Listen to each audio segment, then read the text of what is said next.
एक 10 साल का लड़का गिरीश गर्मी की छुट्टियों में अपने दादाजी के पास श्री डल्ला साहिब गांव घूमने आया। एक दिन वो बड़ा खुश था।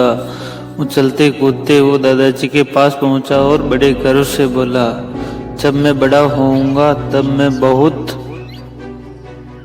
सफल आदमी बनूंगा। क्या आप मुझे सफल होने के कुछ टिप्स दे सकते हैं? दादाजी ने हाँ में सिर हिला दिया और बिना कुछ कहे लड़के का हाथ पकड़ा और उसे करीब की पौधशाला में ले गए। वहां जाकर दादाजी ने 2 छोटे छोटे पौधे खरीदे और घर वापस आ गए। वापस लौटकर उन्होंने एक पौधा घर के बाहर लगा दिया और एक पौधा गमले में लगाकर घर के अंदर रख दिया। क्या लगता है तुम्हें इन दोनों पौधों में से भविष्य में कौन सा पौधा अधिक सफल होगा? दादाजी ने गिरीश से पूछा। गिरीश कुछ क्षणों तक सोचता रहा और फिर बोला, घर के अंदर वाला पौधा ज्यादा सफल होगा क्योंकि वो हर खतरे से सुरक्षित है, जबकि बाहर वाले पौधे को तेज धूप, आंधी, पानी और जानवरों से भी खतरा है। दादाजी बोले, चलो देखते हैं आगे क्या होता है। और वह अखबार उठाकर पढ़ने लगे। कुछ दिन बाद छुट्टियां खत्म हो गई और वो लड़का वापस शहर चला गया। इस बीच दादाजी दोनों पौधों पर बराबर ध्यान देते रहे और समय बीतता चला गया। 3-4 साल बाद एक बार फिर वो अपने पेरेंट्स के साथ गांव घूमने आया और अपने दादाजी को देखते ही बोला, दादाजी, पिछली बार मैं आपसे कामयाब सक्सेसफुल होने के कुछ टिप्स मांगे थे, पर आपने तो कुछ बताया ही नहीं, पर इस बार आपको जरूर कुछ बताना होगा। दादाजी मुस्कुराए और गिरीश को उसी जगह ले गए जहां उन्होंने गमले में पौधा लगाया था। अब वह पौधा एक खूबसूरत पेड़ में बदल चुका था।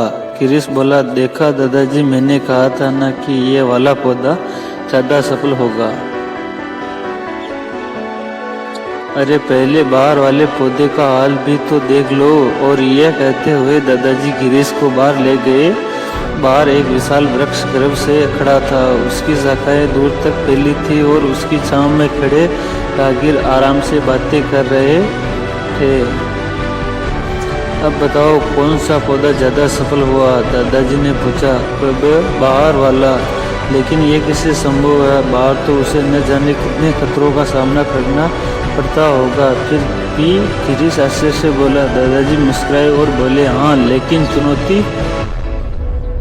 स्वीकार करने के अपने ऊपर भी तो है। बाहर वाले पेड़ के पास आजादी थी कि वो अपनी जड़ें जितनी चाहे उतनी फैला ले, अपनी शाखाओं से आसमान को छू ले। बेटे, इस बात को याद रखो और तुम जो भी करोगे उसमें सफल होंगे। अगर तुम जीवन भर सुरक्षित जीवन पसंद करते हो तो तुम कभी भी उतनी नहीं बढ़ पाओगे जितनी तुम्हारी क्षमता है। लेकिन अगर तुम तमाम खतरों के बावजूद इस दुनिया का सामना करने के लिए तैयार रहते हो तो तुम्हारे लिए कोई भी लक्ष्य हासिल करना असंभव नहीं है।